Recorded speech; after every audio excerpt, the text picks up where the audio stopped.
share their resources and screw us over and exploit us more and just brutalize our community, we need to counter respond to that by organizing ourselves. For example, in Oxnard, we responded by running our campaign, independent campaign.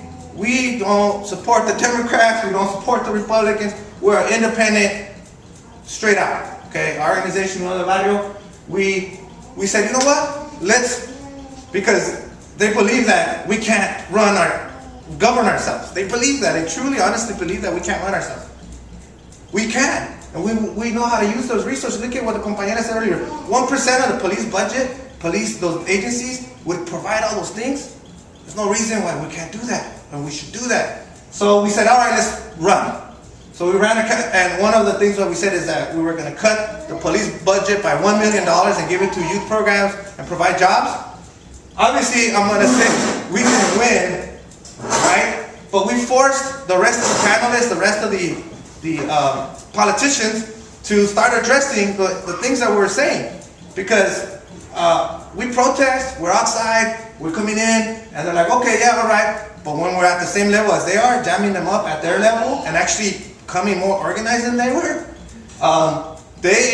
like, whoa. So they started addressing the whole youth program, more parks. So they started shifting resources over. In other words, we were victorious in that sense. We weren't in it for the position. We were in it to affect change. So, and we did. And that was just a real small, with $4,000, the newspaper said, they were like, whoa. Because what we say is we ran out of time, not money. Because we only had 2 months, $4,000 in 2 months. They calculated that we were spending 52 cents per vote or something. And the status quo, the landowners and the police propelled, sponsored politicians that they put there. Because Oxnard is a landowner town and is a police town and a military town.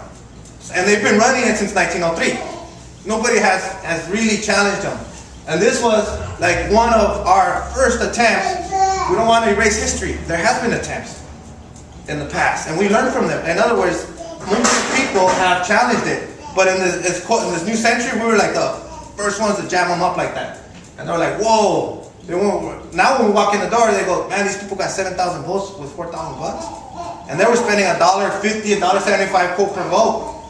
So we ran out of time, that money. We just had to we could do this. We could organize ourselves to take power. To take power, we need to take power. We need to capture those resources. We didn't say there should be no excuse why that 1% shouldn't be happening right now. And we commend the efforts of the folks here when they ran that slate of 8 candidates for the neighborhood council. That's one way. Always, though, be accountable to an organization and the community, though. In other words, if you see somebody that's just on their own, hey, vote for me, I have the solutions, you kind of have to question that. But if you see somebody that's been around for a long time and is tied to organization and has shown and proven that they will be there for us, then that's what we will get behind. On our own terms, though, right? The Chicano Mexicano Prison Project. We write to over 300 prisoners on a monthly basis. Well, we send a newsletter to them.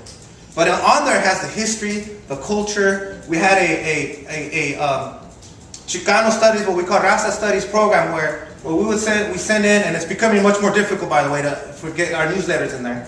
So the prisoners would get the piece of information, even if they were in the hole, or they were in the regular general yard. They would read it, and they'd pass it around, and then we had like a little quiz.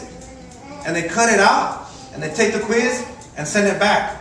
And then we would resend back at one point after they took so many of those quizzes, we would send certificates in. Say, hey, congratulations, you have just received a Raza Studies degree, right? University level, right? We would say, and those within the prisons, the information and things like that are so valuable. So they're like they share it. We share it amongst each other because they're taking all that stuff away. They'll put a TV up though, so you can just be sitting there, like just kind of getting sucked into it. But they won't put revolutionary material. It doesn't educate us.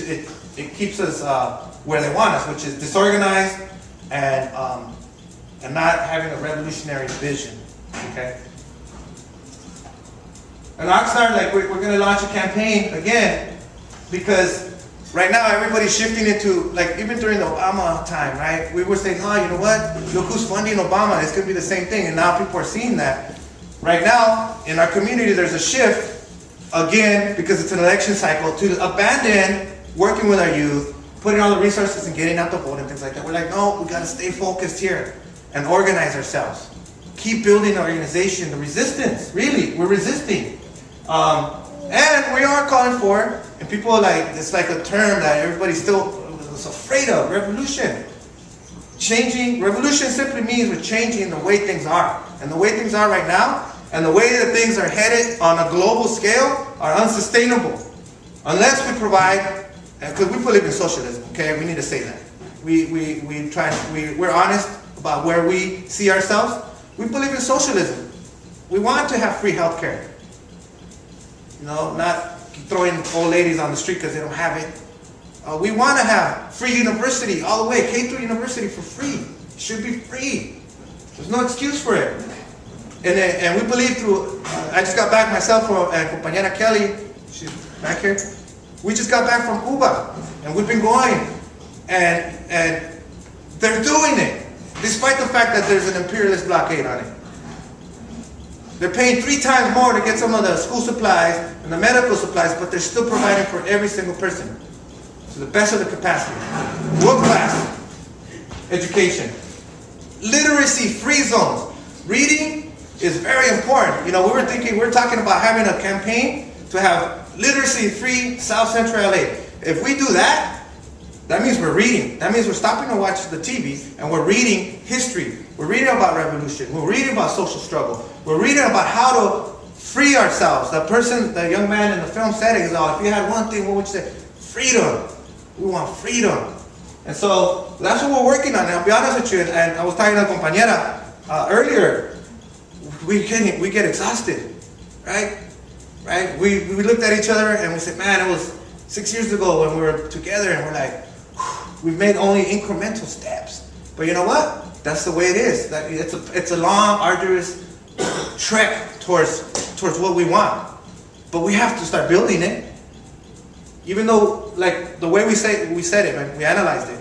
The last 4 decades, we went through a survival period because the police came, counterintelligence program, and they shot down Panthers, Berets, Chicano Moratorium. They closed down, they shut down revolutionary movements. But you can't, like as Che said, right? You can't kill the revolution. So we survived. And those of us that survived shared the knowledge.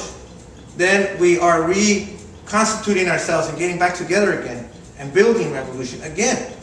They hit us with a hard hit, and during between 65, 75, by 75, there was a mass military attack on our social movements for revolution.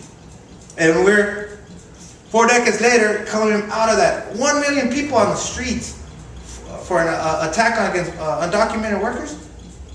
That said, you can guarantee that set the institution, the state, whatever you want to call it, in motion to defeat those movements.